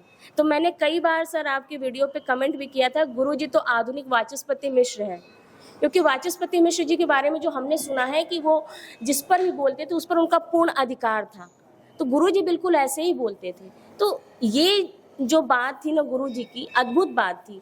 और गुरुजी के रहने से ना एक बहुत बड़ी उम्मीद, आशा थी कि हम जो भी विचार कर रहे हैं, हमने अगर कुछ गलत विचार मतलब दर्शन को लेकर के अगर हम कोई शोध करना चाह रहे हैं, तो वो शोध का विषय हमारा कितना सही है, हम आगे और क्या कर सकते हैं, इससे अलग क्या कर सकते हैं, एक उम्मीद थी कि उनसे हम पूछेंगे।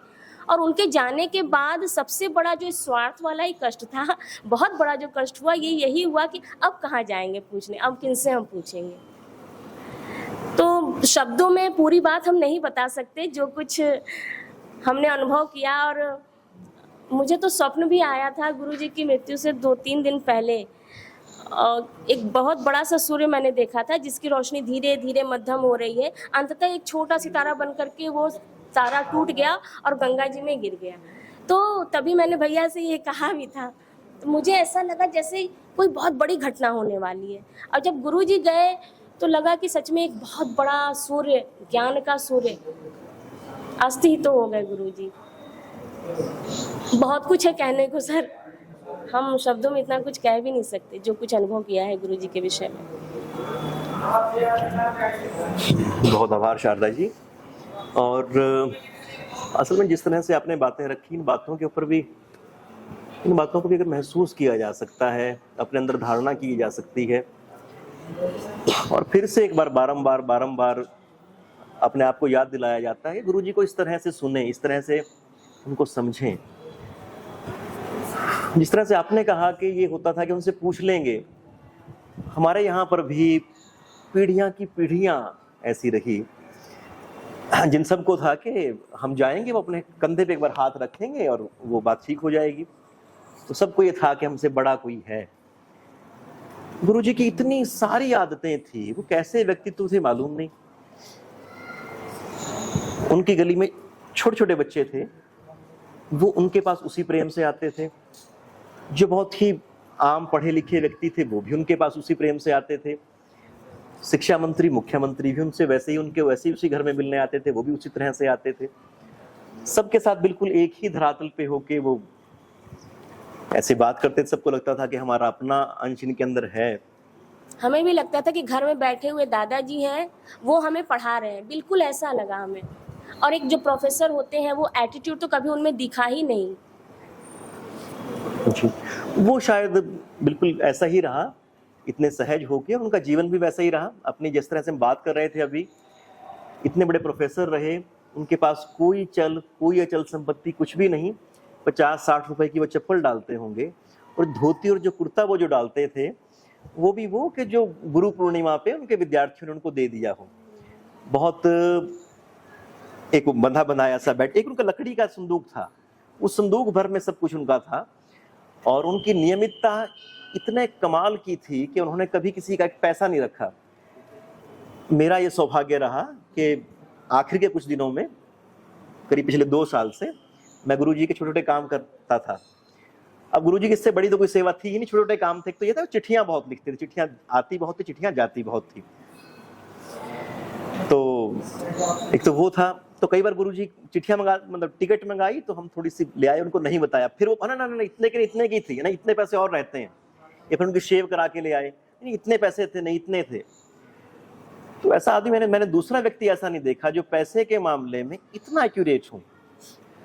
और जिसका उन्होंने वायदा कर दिया तो वायदा कभी नहीं तोड़ा। दोस्ती निभानी उनसे सीखें।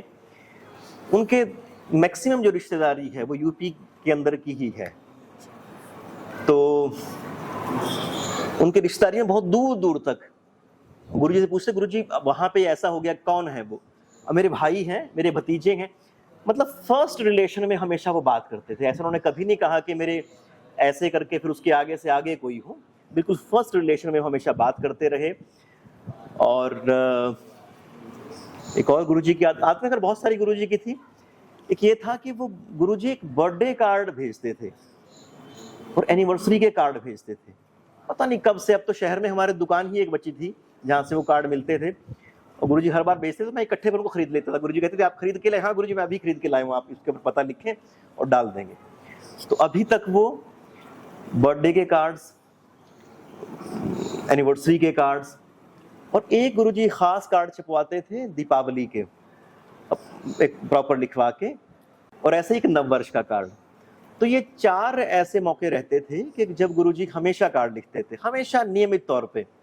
गुरुजी के पास एक बड़ी मोटी सी डायरी थी, उसमें अल्फाबेटिकल उन्होंने सबके सब एड्रेस थे, फिर टैली करते रहते थे। और एड्रेस लिखने के लिए वो पुराना टाइपराइटर जिसके ऊपर वो काम करते थे गुरुजी, टक ठक टक टक टक करके वो उसमें लगे रहते थे वो। तो इतनी सारी चीजें हैं, कभी उनको आराम करते नहीं देखा। दोपहर को मैं जाता था कि ताकि बाकी घर वाले आराम कर लें, तब तक हम जाएं बात करें। और यस, मैं उनको पता था कि 4 बजे उठ जाते थे। अगर नहीं भी उनको कहा तो पता नहीं क्या हुआ था कि वो उनके पास 2 मिनट बैठे, तो 2 मिनट बैठने के बाद उनको आभास हो जाता था कि कोई आया है। ऐसे लेटे हैं वो, आप आया, एकदम सीधे बैठ गए।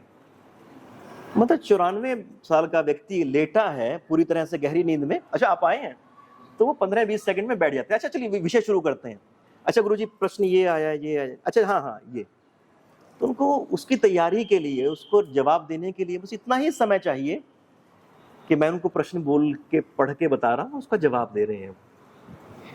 एक और चीज मैं सब दोस्तों से कहना चाहूंगा इसमें, आप सब तो यहाँ पर है ही है, वो ये है, हालांकि इस बात को आप समझते भी हैं, ये तो हो सकता है कि गुरुजी स्पॉन्टेनियस बोल रहे हैं, पुरानी चीजों को अचानक से उनसे पूछा गया है। बहुत सारे लोग हमसे कहते थे कि आप ऐसे ना पूछें, उनको समय दें, प्रॉपर तैयारी के साथ बोलें, पर वो अवकाश था नहीं।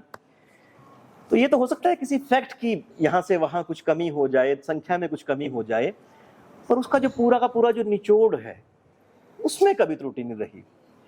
और कई बार तो हमें ऐसा भी दिखा कि बहुत सारी ऐसी बातें हैं कि हमें पता चल गया गुरुजी भी यहाँ पे इस फैक्ट की जगह पे ये फैक्ट आना था, पर जिस तरह से वो उसको सम अप करते हैं वो लगता है कि ये चीज अपने आप में ये भी महत्वपूर्ण उतनी ही है।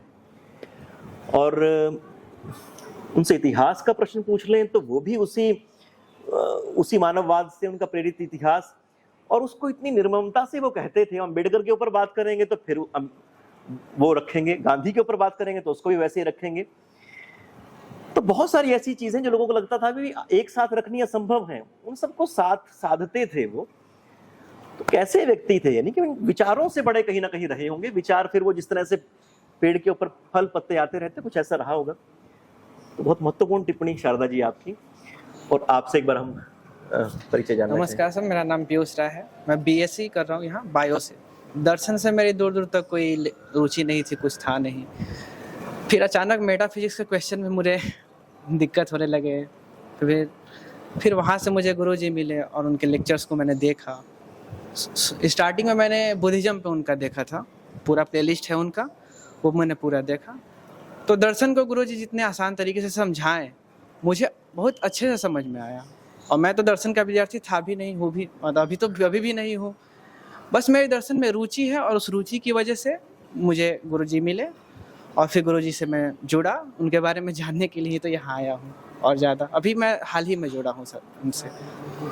तो बहुत सुंदर। और हमसे भी ना, हाँ। हमारे यहाँ पे क्या है कि कुरुक्षेत्र यूनिवर्सिटी में जहाँ गुरुजी पढ़ाते रहे, हाँ, वहाँ प्रोफेसर्स हैं कई। उन्होंने कहा कि आपने विकास जी इतना कुछ तो सुन लिया है, आप फिलोसफी में एडमिशन ले लें। और फिर हम उनसे कहते रहे कि वो जो मतलब हर मोहब्बत को वो शादी तक परिणत करें, वो जरूरी है क्या? तो मैंने कहा वो जो इनोसेंसी है, वो ये जो हमें एक आज़ादी मिल जाती है ना कि अगर हम दर्शन नहीं पढ़ रहे हैं तो हम उसको अलग ढंग से समझ सकते हैं, उसको जीवन के साथ कितना भी नजदीक ले जाएं, खंडन मंडन अपना ही अंदाज कर दें। तो हमें भी यही लगता है कि मतलब बिना एक अनौपचारिक जो पढ़ाई का जो तरीका है, हाँ, बहुत खूबसूरत है। और आज का समय भी वो है। अगर आज हम अपने किसी भी विषय के कितने भी बड़े विद्वान हैं, वो किसी काम के नहीं, जब तक आप उसको बाकी विषयों के साथ जोड़ते हुए, सरलीकृत करते हुए, लोगों की जिंदगी के साथ अगर जोड़ना आपको नहीं आता तो बात फिर बनने वाली है नहीं। और चीजें तो आपस में मदद करती ही है। हाँ। मुझे उनका वो अच्छा लगा जो इतने आसान तरीके में समझाए। तो मुझे हिंदी भी उतनी ज़्यादा नहीं आती थी, फिर भी मुझे समझ में आता था, उनका लेक्चर समझ में आता था वो कहना क्या चाहते हैं, वो दर्शन क्या है। मुझे दर्शन का भी कुछ आइडिया नहीं था ना, मैं तो विज्ञान वाले फील्ड से हूँ। तो शुरुआत में मुझे इतना आसान से समझ में आना यहाँ से शुरू हुआ दर्शन, और ये उनकी बहुत बड़प्पन है, मतलब यही उनकी खासियत आप यहाँ पे आए, हमें तो इतना अच्छा लगा आपसे बात करके। आप कहाँ से हैं? है। मैं बिहार से हूँ, पर यहाँ बीएससी कर रहा हूँ ना। जी नहीं, बिहार से तो बहुत लोग हैं, पर आप बिहार से हैं तो हैं। आपकी हिंदी पर अपने आप में बहुत अच्छी है, आप ऐसा क्यों कह रहे हैं हिंदी अच्छी नहीं है? नहीं, अच्छी है, पर वो जो दर्शन के शब्द टेक्निकल होते हैं टर्म्स ना, हैं उसकी, दर्शन के। जैसे तत्व मीमांसा, आप बात कर रहे हैं, जैसे कांट की फिलॉसफी के ऊपर जो गुरुजी ने बोला, तो हम सभी बीए एमए रिसर्च करके आ गए, लेकिन कांट की फिलॉसफी की जो टर्मिनोलॉजी है ना, वो इतनी टफ है जैसे लगता है हमें कुछ कभी आएगा ही नहीं। कांट मतलब कांट तो लेकिन गुरुजी ने ये कहा, हाँ, गुरुजी ने क्या किया कि उन्होंने ये हमें बताया कि आप जो पहले से जानते हो, कांट कुछ ज़्यादा ही बड़े विद्वान थे, तो उन्होंने शब्द गढ़ रखे थे।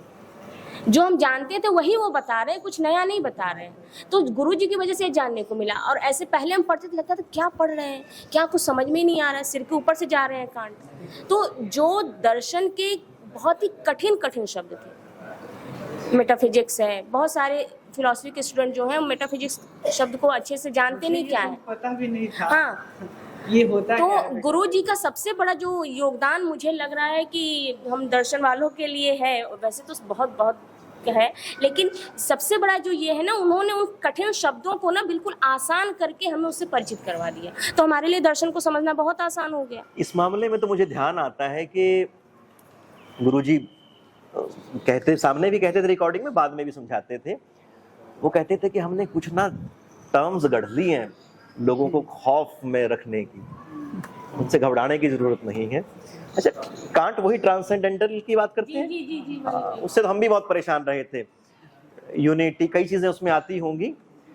तो खैर, हम तो गुरुजी बोल रहे हैं इतना ही सुनते थे। मैं कहा गुरुजी कभी तो खत्म होगा ही कांट, उसके बाद अगले विषय पे बढ़ेंगे। तो खैर, अच्छा, प्रीति जी हमारे साथ हैं जो भरतनाट्यम की इतनी सुंदर प्रस्तुतकर्ता हैं, और हमें प्रीति जी का यहाँ पर इस शहर को देखने में, जानने में, कैंपस को जानने में बहुत सहयोग रहा। अभी आप शोधार्थी हैं भरतनाट्यम में, और प्रीति जी ने हमसे वायदा किया है कि यहाँ हमारे इस शहर के कुछ लोगों से वो हमें मिलवाएंगी जो बनारस की संगीत परंपरा से हम सबको रूबरू करा सके। प्रीति जी, आप क्या कहें? सर, मैं अभी इतना, आप लोग बैठे हुए हैं विद्वान, मैं अभी सुनना और जानना शुरू की हूँ, तो इतना अच्छा लग रहा है, इसलिए मैं सुन रही थी आप लोगों को, बस इससे ज़्यादा मैं जी। तो खैर, आप सुने, और आप तो संगीत और नृत्य विभाग आपका यहाँ पे है, तो एक बात ध्यान आ जाती है। गुरुजी के तो बहुत सारे ऐसे थे वो कि उनके पास जो बच्चे विद्यार्थी शोध करने आते थे, उनके अपने सब्जेक्ट्स के तो रहते ही होंगे, थीसिस के ऊपर नाम आता है। हमारी यूनिवर्सिटी में उनके बारे में एक बात प्रचलित है कि मैथमेटिक्स को छोड़ के अन्य ऐसा कोई विषय नहीं कि जिसमें उन्होंने लोगों को शोध ना कराया। एक बार एक लड़की के पिताजी कह रहा है, गुरुजी इनको बिटिया को शोध करना है, क्या है भाई? वो संगीत के ऊपर है। अच्छा, ठीक है। तो गुरुजी ने उस बिटिया के शोध के लिए, जब उनको वो नहीं मिला, सारंगी के बारे में कुछ था, तो गुरुजी ने दिल्ली के और यूपी के बहुत सारे शहरों के कोठे देखे तवायफों के, उनके पास उन्होंने कहा कि वहां पर हमें वो परंपराएं मिलेंगी। कितनी सारी चीजें ऐसी हैं। एक बार गुरुजी ने एक साइकोलॉजी के अंदर कोई प्रयोग उनके विद्यार्थी ने, किसी ने किया, और उसमें बिहेवियर मॉडिफिकेशन थी, तो हमें बड़ी हैरानी होती थी। तो गुरुजी के विद्यार्थी ने, उन्होंने मिलके, हमारे यहाँ छोटा सा जंगल है, वहां पे बंदरों को चम्मच से खाना खिलाना सिखाया था। मतलब जब उनके हाथ में चम्मच होगा तभी वो खाना खाएंगे, इस तरह से उन्होंने स्टिमुलस उनको देते थे, वो रिस्पॉन्ड करते थे। और भी बहुत सारा, जैसे हमारे यहाँ पर अब ये तो तुलसी की धरती है ना। अब आप ये देखिए कि तुलसी जी को गुरुदेव ने इतना जिया है, मतलब हमारे यहाँ पे हिंदी विभाग, हिंदी के लिए वो कभी काम नहीं कर पाया जो गुरुजी ने हिंदी विभाग के लिए, हिंदी के लिए, संस्कृत के लिए और खासतौर से तुलसी के लिए जो काम किया। तुलसीदास जी के ऊपर भारत भर में जो सबसे अच्छी पत्रिकाएं निकलती हैं वहां वो नियमित तौर पर लेख लिखते रहे। और तो मतलब ये है कि अलग अलग क्षेत्र, एक बायोकेमिस्ट्री पे किसी ने किताब लिखी तो मैं देख के हैरान, उसके नीचे क्रेडिट गुरुजी का, मैं गुरुजी को छोड़े हैं क्या। और फिर इन सब चीज़ों के अलावा फिर वो आप जैसे अब मान लिया मौसम आ गया, फाग का मौसम आ गया, तो गले में ढोलकी लटका के वो पूरी गली में फाग गाते फिरेंगे। विवाह है मान लिया, तो विवाह के जितने अवसर होते होंगे, मेहंदी लगाने से लेके बिटिया की विदाई तक, उन सभी अवसरों के उनके पास लोकगीत थे, लगातार वो गाते रहते थे। होम्योपैथी का एक बहुत अच्छा उनको ज्ञान था। हमारे यहाँ पर कई BAMS ऐसे डॉक्टर्स हैं, वो ये बहुत प्रेम से स्वीकार करते हैं कि आयुर्वेद के बारे में उनको वो किताबें नहीं पढ़ाई गई जो वो पढ़े थे। और कई बार हम उससे पूछते थे, गुरुजी आप पढ़ाते तो थे, कभी ये किया कभी वो किया, साइकिल पर घूमते, आप पढ़ते किस वक्त थे? तो इन्हें सभी चीजों के बीच में वो पढ़ते रहते थे, हमेशा प्रस्तुत रहते थे। और कई बार इस वजह से गुरुजी का शोषण जैसी भी स्थिति कईयों को लगती थी।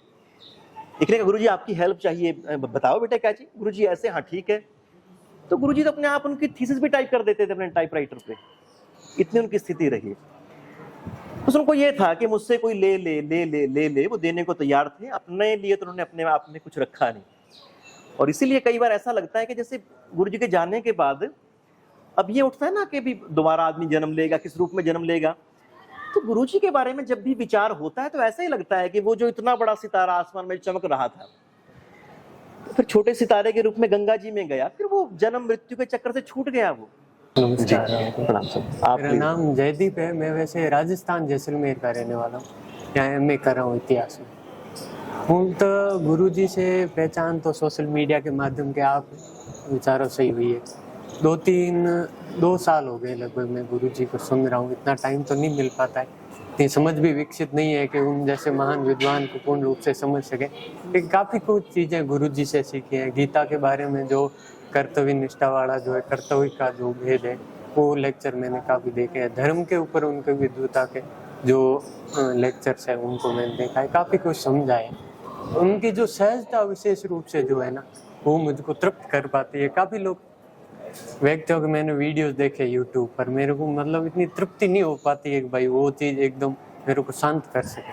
पर गुरुजी के जो मैंने लेक्चर्स देखे वो बिल्कुल एकदम मन को शांत करने वाले हैं। उनके लिए मैं आपका विशेष आभार व्यक्त करता हूं, क्योंकि गुरुजी को जो अगले पीढ़ियां आने तक जो अमर करने का कार्य नहीं सोशल मीडिया के माध्यम से, यदि ये वीडियोस नहीं होते तो आज गुरुजी स्वर्ग चले गए, पर आज भी उनके विचारों को आपने जीवित रखा। इसलिए आपका विशेष रूप से धन्यवाद करता हूँ, क्योंकि गुरुजी आने वाले जो अपने से आगे आने वाली पीढ़ी है उनको भी वो समझ। ऐसा विद्वान तो पीढ़ियों में कभी बार ही जन्म लेता है। रियल में विद्वान थे और अंत गहराइयों तक पहुंचने वाले यूट्यूब पर मैंने जितनी समझ में देखी है, उनके लिए मेरे गुरुजी से बढ़कर मैंने अभी विद्वान नहीं देखा। बाकी आपने बताया कि भाई अभी कह रहे थे भैया कि काशी में विद्वान है, पर विद्वान है तो काफ़ी पहुंच नहीं हो पाती। हर कोई व्यक्ति की पहुंच, अपनी पहुंच सोशल मीडिया तक, उससे ज़्यादा अपन की पहुंच नहीं है। उसके माध्यम से ही जान सकते हो। उन सोशल मीडिया पर ऐसे विद्वानों को जो हम देख पाते हैं, उनके लिए आपका विशेष आभार। नहीं, आपका बहुत धन्यवाद। और एक तो ये रहा कि जैसे हम तो बहुत जल्दी नौकरी में आ गए और सबके सपना होता है कि हम इतना पढ़ें, ये करें, तो औपचारिक शिक्षा की तरह से फाइनल ईयर में थे तब वहाँ पे रह गई। फिर भारत की यात्रा शुरू की और फिर ये हुआ कि यूनिवर्सिटी के भीतर जो ज्ञान की इतनी सारी परंपराएं हैं, ज्ञान वस्तुतः है तो समाज के लिए, तो लोगों से कुछ कुछ मिला जाए और अपने शहर की स्थापना की जाए।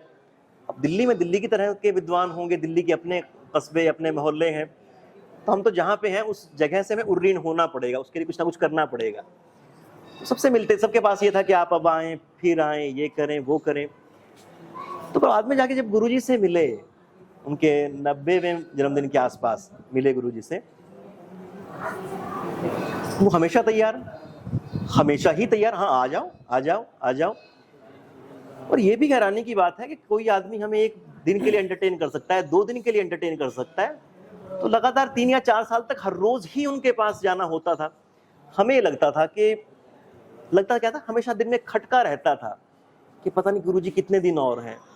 तो हमने भी ये कोशिश की कि सब रिश्तेदारियों में जाना कम कर दें, कहीं ना जाएं, कहीं ना आएं, तो चाहे बारिश हो, आंधी हो, कुछ भी हो, गुरुजी से बात कर लें।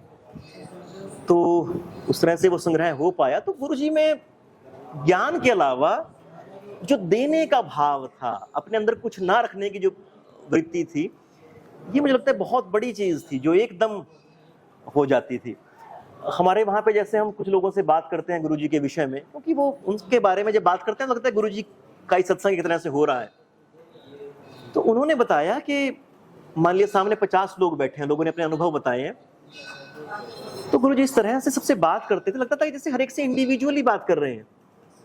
बड़ा समूह भी है पर एक हर एक से व्यक्तिगत स्तर पे बात कर रहे हैं, और हम सबके सब भी यहाँ पर बैठे हैं, तो हमें लगता है कि हर एक से गुरुजी का अपना एक निज का संवाद रहा है।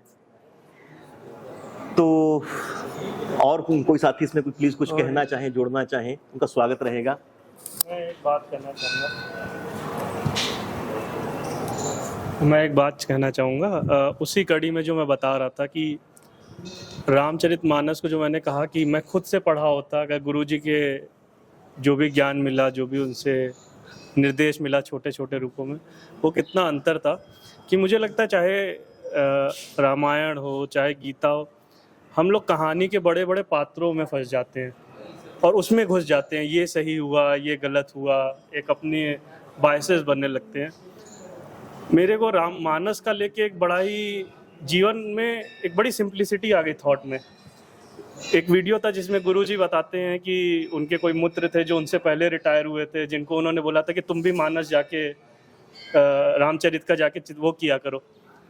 फिर उन्होंने ही 4-5 साल बाद गुरुजी से बोला कि देखो मैं तो इतना प्रसिद्ध हो गया, लोग मुझे हर जगह बुलाते हैं, मैंने तो इतना कुछ पा लिया 4 सालों में, 5 साल में, तुमने क्या पाया?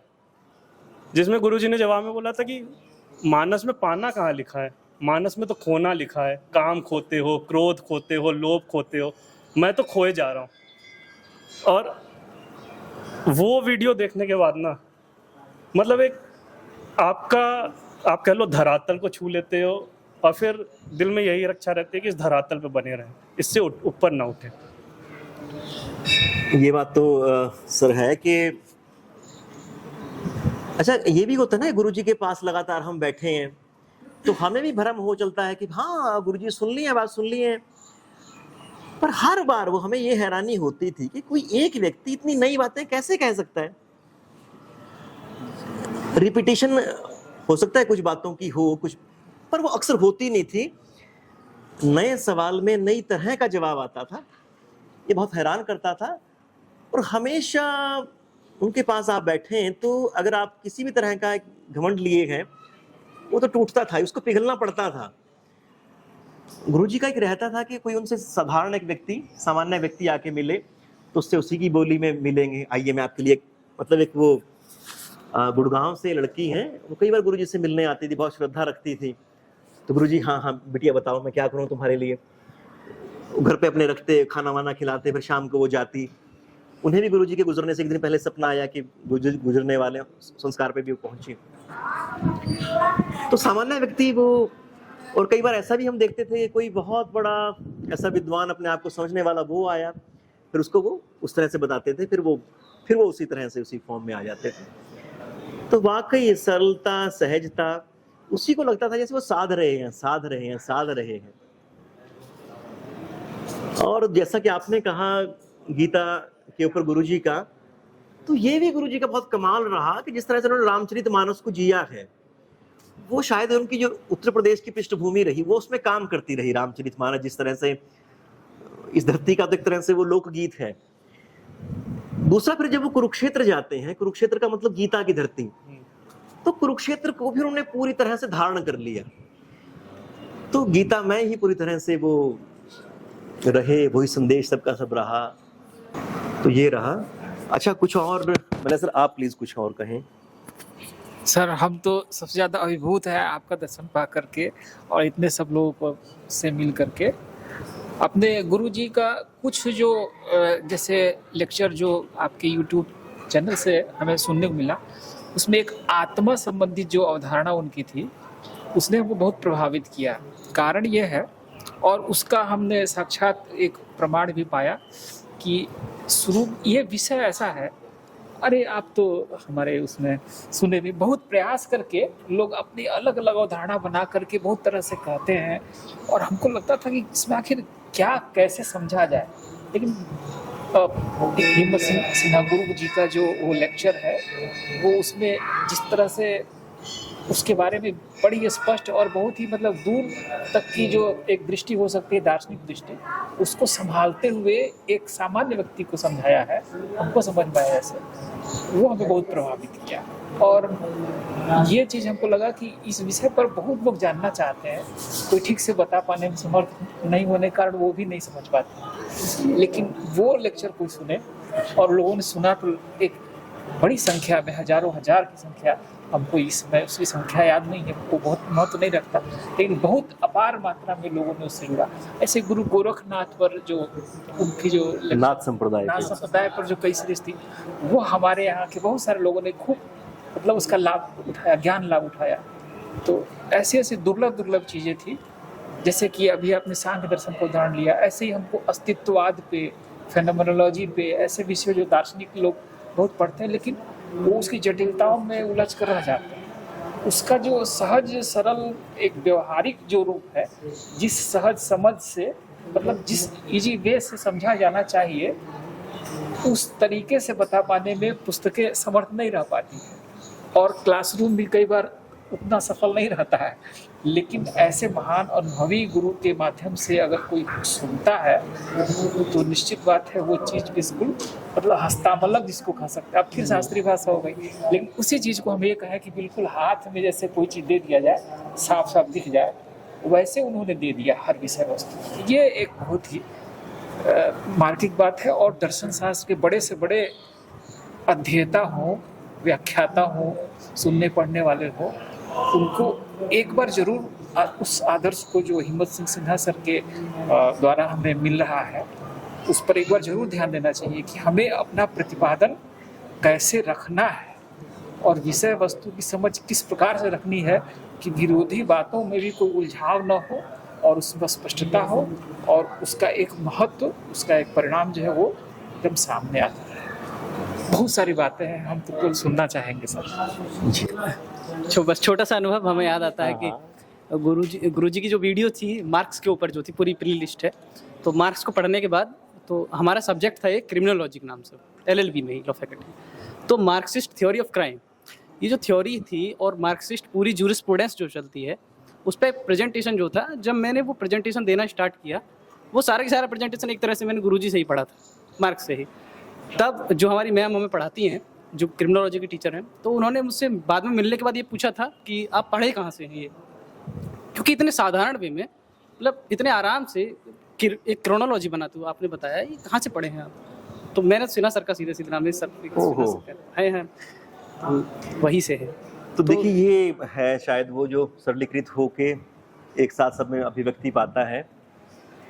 और आप सब मित्रों का हार्दिक आभार, हमारे उन मित्रों का जिन्होंने हाँ प्लीज क्यों नहीं कमाल, बिल्कुल स्वागत। हमेशा से जब मैंने इतिहास पढ़ा है ना, तो एक चीज जाने कि इतिहास हमेशा से रिपीट करता है।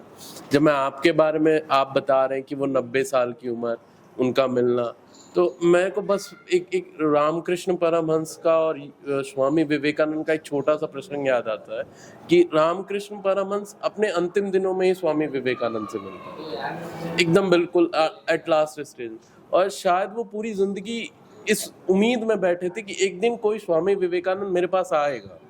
मतलब वो जैसे पहली बार उनको देखते हैं, कहते हैं तुम हो जो आ गए। और वो मतलब मेरे को याद आता है कि रामकृष्ण परमहंस के बारे में ये कहा गया है कि वो ठीक से बंगाली भी नहीं बोल पाते थे, जैसे हमारे यहाँ भोजपुरी शब्द होता है कि उनको हिंदी होता है फिर भोजपुरी होता है, तो जो लोग भोजपुरी बोलते थे उन्हें थोड़ा सा हिंदी से कम वरीयता दी जाती थी, तो उन्हें ठीक से बंगाली भी नहीं आती थी। तो मुझे फिर वो विवेकानंद उनके जीवन में आते हैं और वो विवेकानंद उनसे सीख के और शिकागो में जाके पूरा भाषण दे के चले आते हैं। तो मुझे कहीं ना कहीं उनको लगता है कि शायद उनको ना पता होगा कभी कभी कि कभी मेरा ये जो ज्ञान है किसी ऐसे माध्यम से सब तक पहुंच जाएगा। वो चीज़ मुझे नहीं आती, लेकिन एक दिन कोई मेरा ऐसा आएगा जिसका मैं इंतज़ार कर रहा हूँ कि अंतिम दिनों में आना और वो सारी चीज़ें, तो वो इतिहास एक बार फिर से रिपीट करना। बिल्कुल, धन्यवाद। फिर ये तो यहाँ पर इसमें इतना हम कहना चाहेंगे कि वहाँ पर तो क्या था कि रामकृष्ण जी क्या थे कि उनमें वो संभावनाएं थी, उनमें वो ज्ञान की गहराई थी, और विवेकानंद जी ने एक तरह से वो अमूर्त को मूर्त कर दिया। और यहाँ हमने सिर्फ उसको जो मूर्त था उसको स्प्रेड भर किया है, तो बहुत छोटी एक तरह से भूमिका है। हाँ, पर ये बारंबार याद दिलाती है। और जितने भी ये शब्द हैं जो सब की सब हमारी बैठक हुई है, तो हमें साथ में ये भी लगता है कि मतलब अपनी जो यात्रा हमारी है वो लगातार चलती रहने वाली है, और उसमें जितने ज़्यादा लोग शामिल होंगे वो यात्रा उतनी बड़ी, उतनी सुखद, उतने बड़े आयामों को लेकर चलने वाली है। तो आज मित्रों हमारी जो ये बातचीत है उसको अब यहीं पर हम समेटना पड़ेगा, और फिर हम चाहेंगे कि इस तरह की गोष्ठियाँ हो, सबसे मिलना हो। आप सब मित्रों का हार्दिक आभार, आप सब यहाँ पर आए, इस पूरे शहर का, BHU का और महादेव भगवान का, उनका आभार जिनके शरण में बैठकर हमने ऐसी पुण्यात्मा को याद किया।